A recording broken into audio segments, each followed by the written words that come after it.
have a friend who... Nobody here got no friends? It's a sad world up here, so no. Alright. Anybody here got a friend who you've been friends with for a long time? Let me finish the question, but I'm glad you guys have friends.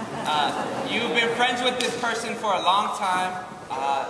Maybe a guy, maybe a girl, but sometimes you wish you were a little bit more than friends. Maybe. Let me just say, if that person is in here right now, it might not be a good idea just to point them out.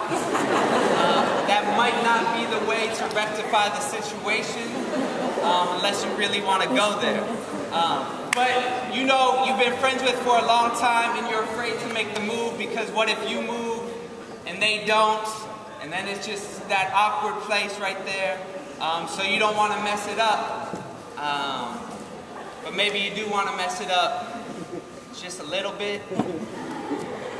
So this is a story about, this is a poem about friendship I had when I was in high school and how it got messed up, but not exactly in the way that I expected.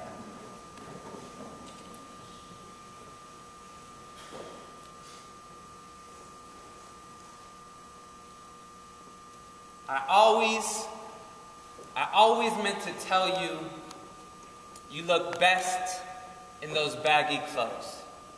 And I know that's not usually how it goes, but damn girl, you really look good in those soccer sweats and XXL hoodie. The way your slender hips barely moved inside pants 3 times your size.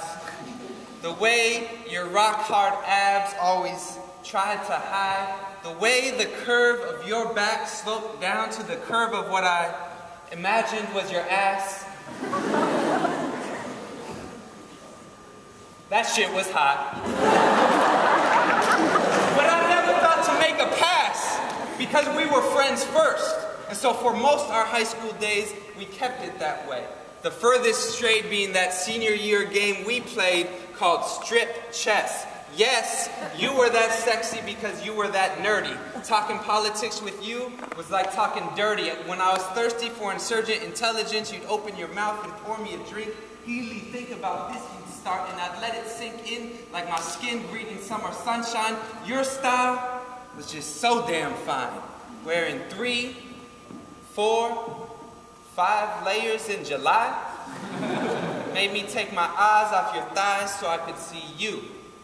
The real you, stripped down to essence and experience accrued, your mind running butt naked and free. I could see the lack of tan lines on your spiritual body. I finally figured out the answer the day before our final exams. What does a beautiful woman look like? Well, she looks like you, the anti-Barbie stereotype.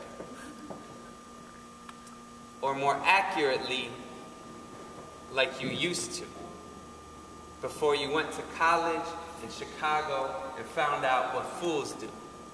First time outside your comfort zone, decided dressing uncomfortably, you would find a new home, a new family, a new way of life. Most visibly evident in those new jeans pressed oh so tight, started rocking spaghetti straps and stilettos Monday through Sunday, went from Chappelle to Chanel for frat boy Albundis. I was still hungry for your voice. So we talked once a week, me up in Madison, you down on Chi-Town streets.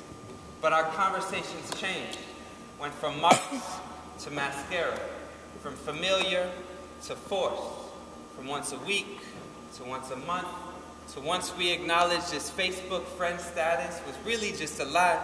We said, well, we'll always be homies, right? But for now, goodbye. And I always meant to tell you, you look best in those baggy clothes. But I stayed amateur in my silence. I lost you to the pros. I know you didn't walk this pinup path by yourself, but pushed down it by Cosmo and classmates and men with wealth. Your health is fine now, but I can foresee the medical bills before the razor blades always comes those diet pills. Spilled milk, I won't cry. I'm not letting you go yet. No need for lies, reservations, or regrets. I want a woman who shows skin, yes, but knowing that she don't need to. A woman who knows thin sometimes makes her see-through. I want you. I want you back in my life, but more importantly, back in your own. Back on the phone one last time like back in the day. You'll pick up after just one ring. I'll say, what are you wearing? And you'll say, absolutely everything. Thank you.